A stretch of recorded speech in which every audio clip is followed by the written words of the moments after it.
Lucknow super জায়ান্টের বিপক্ষে আগের ম্যাচে নিশ্চিত হিরো হয়ে যাওয়ার মতন অবস্থা থেকে শেষ ওভারে 17 রান ডিফেন্ড করতে গিয়ে 3 বলে 19 রান দিয়েছিলেন মুস্তাফিজুর রহমান। সেই বেদনা ভুলে আজ সানরাইজার্স হায়দ্রাবাদের বিপক্ষে ভালোভাবেই ঘুরে দাঁড়ালেন দ্য ফিজ।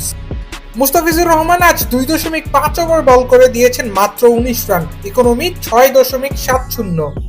এবারের আইপিএলে বোলারদের উপর দিয়ে যেভাবে ঝড় বয়ে যাচ্ছে সেই হিসাবে এই বোলিং ফিগারটাকে কিপটেই বলতে হচ্ছে। শুধু তাই নয়, মুস্তাফিজের এমন পারফরমেন্সে আইপিএল এর শীর্ষ উইকেট শিকারীদের তালিকায় মুম্বাই ইন্ডিয়ান্সের জাসপ্রীত বুমরার সাথে যৌথভাবে শীর্ষে উঠেছেন দ্য ফিজ, যেখানে 9 ম্যাচ খেলে জাসপ্রীত বুমরার শিকার 14 উইকেট, আর অন্যদিকে মুস্তাফিজ 1 ম্যাচ কম খেলেই অর্থাৎ 8 ম্যাচে চেন্নাইয়ের জার্সিতে তুলে নিয়েছেন 14 উইকেট। 3 নম্বর অবস্থানে রয়েছেন পাঞ্জাব কিংসের হর্ষল প্যাটেল, যেখানে তার শিকার 14 উইকেট। অন্যদিকে 4 নম্বরে ফিজের চেন্নাইয়ের আরেক সতীর্থ মাতিসা পাতিরানা। এই লঙ্কান পেসার